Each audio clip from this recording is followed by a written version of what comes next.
Good afternoon, and welcome to our Pleasure for Health podcast. Ask Ailsa your relationship and intimacy questions. And I am Ailsa Kepi. You can always find out more about me on my website, www.pleasureforhealth.com.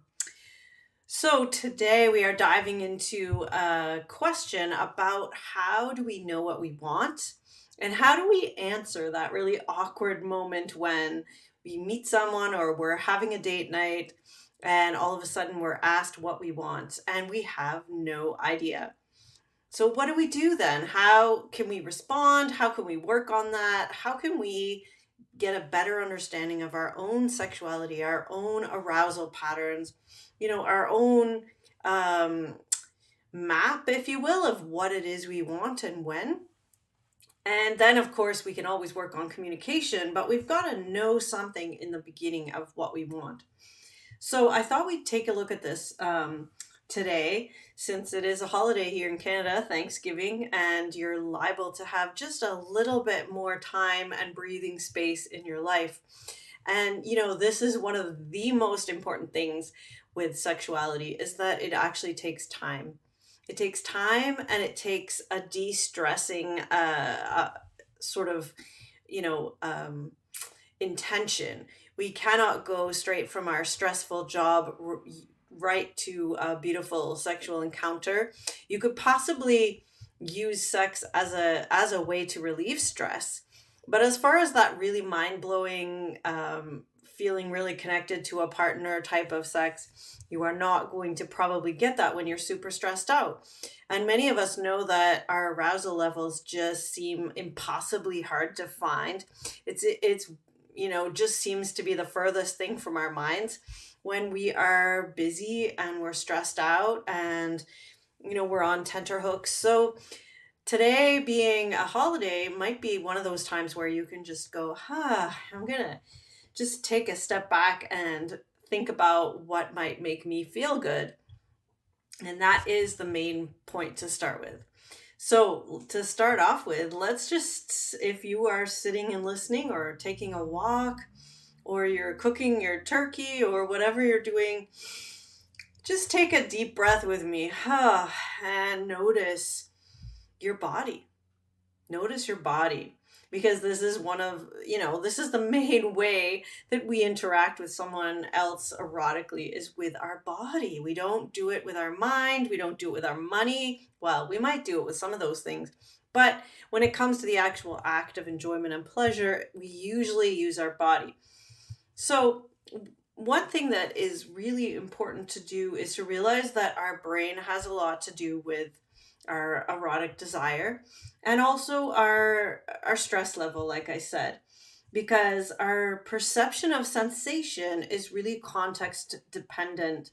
So imagine what I mean by this is imagine you were getting tickled or pinched or something, and if you were just really stressed out and trying to get to another meeting, you would be probably ticked off by that. You would be angry, frustrated, like, what are you doing? Get away from me.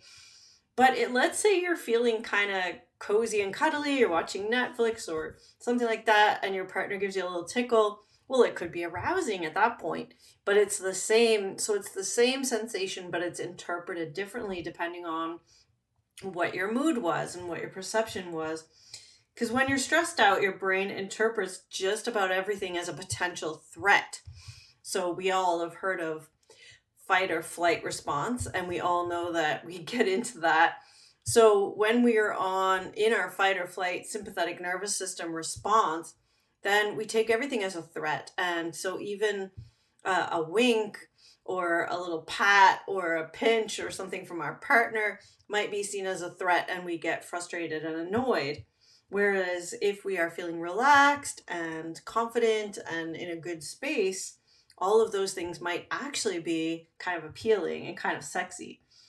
So that's the first kind of context thing and what we're going to focus on today. So I want you to think of a time in the past when you've had a positive sexual experience.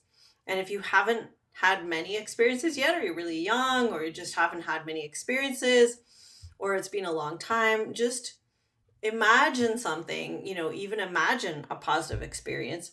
And it doesn't have to have been, full on partner sex. It could just be some time when you felt really aroused, or when you were just really enjoying the sensations you were receiving in your body. So, pleasure. When was a good pleasure experience?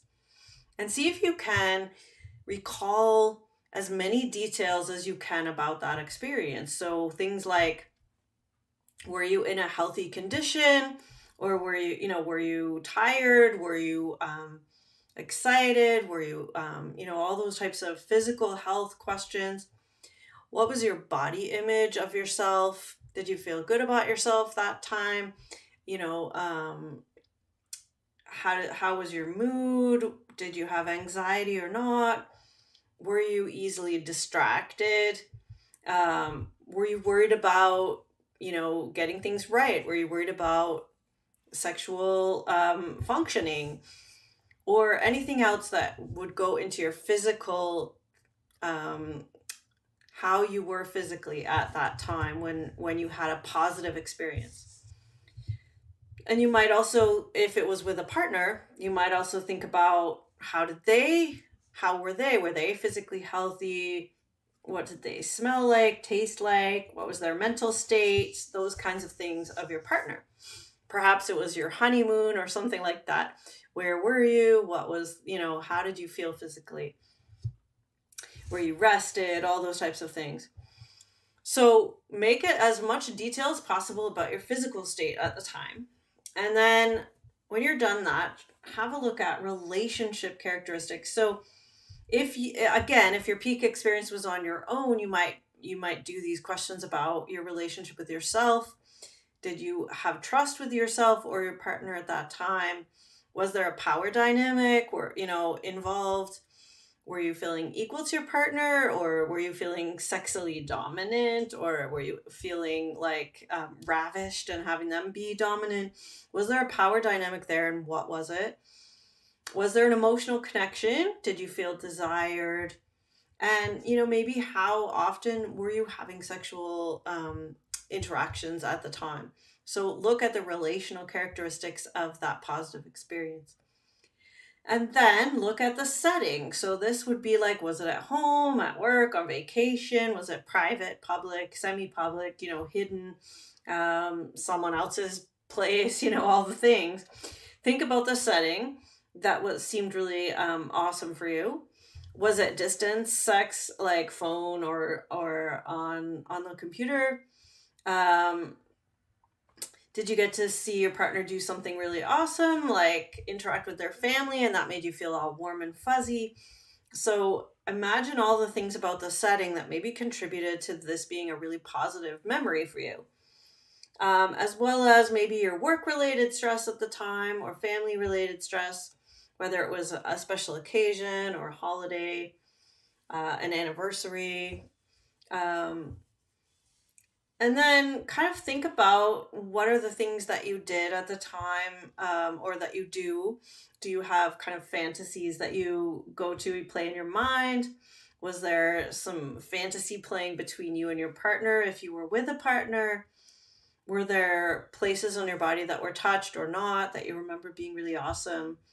And what happened in that experience? So this is a lot of information. I know that. So it could take a while to sit down and write that all out, but it's really interesting and can be really revealing for you to figure out what it is that turns you on and what it is that you find arousing. And often we have a few peak experiences that we remember, and then we sort of get to love those particular things, whether it's a certain setting, or whether it's a particular dynamic in our relationship, or all those types of things.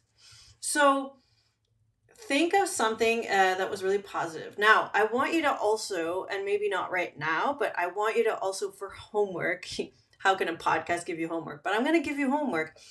For homework, do this same exercise for an experience that wasn't so great. So if you had an experience that you're like, yeah, I kind of wish that had never happened, or that just wasn't worth it, that kind of thing. And I want you to do the same kinds of questions so that you're really writing down, what was your physical health and all of that? What was your relational stuff? What was the setting? What was your stress levels? What did you do? And I want you to compare and contrast the two. And you could, by the way, if you have lots of experiences, you could do this, 3 or 4 times for really great experiences and write down 3 or 4 times when they weren't so great. And what you're probably going to notice is that there's some patterns that start emerging. This is something that I work with my clients quite a lot because um, it can be really revealing to see the trends that you have when you start, thinking about your peak erotic experiences and the ones that weren't so great. So you might notice that for you, it's all about, the visual, like what was I wearing? What was my partner wearing? What setting was I in? Where was the laundry picked up off the floor? Were the kids like at their, at your parents' house? So you weren't going to be interrupted. Were you on like 2 weeks holiday so you didn't have to worry about work? What are all these things that help contribute to a really great experience for you? And we start even honing in more than that. It's like, what parts of your body were touched and not touched? Which things do you wish that your current partner, maybe this was one of your peak experiences was, beforehand with someone else, and now you're married and you're happily married perhaps, or happily with your partner or partners, but you really wish they would just know this one place on your body. So this can be a really great reminder of like, oh my gosh, yeah, that thing that I did with like my first boyfriend back in high school was so awesome. And so we can bring back some of those pieces and explain it to our current partners like, hey, I really would love to try this, this thing that I haven't done since high school, and see if it's still, maybe it's changed, but maybe it's still something that for you could be really awesome that you haven't remembered.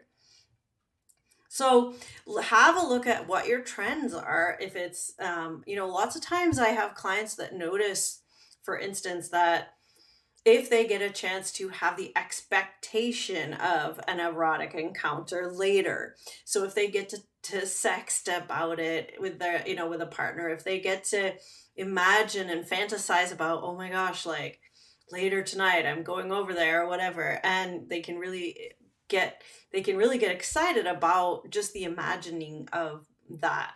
So that's an important part of the encounter, because then it's like you had an encounter that lasted the entire day, because you started off in the morning thinking about it, and you got more and more excited as the day went on, until it actually until you actually got to be with your partner and have this amazing encounter.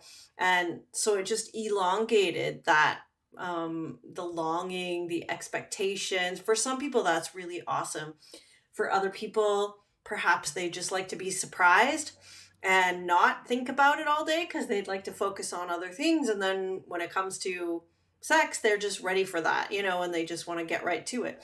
So, sometimes there's that. And I know if I'm working with a couple and one of the partners, likes to have that build up and expectation, and the other one doesn't, this is something that we can work on, because, part of it is just knowing that. And if you know that your partner appreciates a couple like flirty texts in the morning, before your date night, then it's usually not that much of a stretch to, do those couple of things that really add a lot of benefit to, your partner, if they really appreciate thinking about it all day and dreaming of all the things. So that's something that I like to work with. And, the power dynamics, the connection emotionally, all these things, like, what is it you like? This gives you a way better way to answer, what do you want, right? Um, and yeah, depending on how used to having these conversations you are, you get way better at having them. When someone asks, what do you want?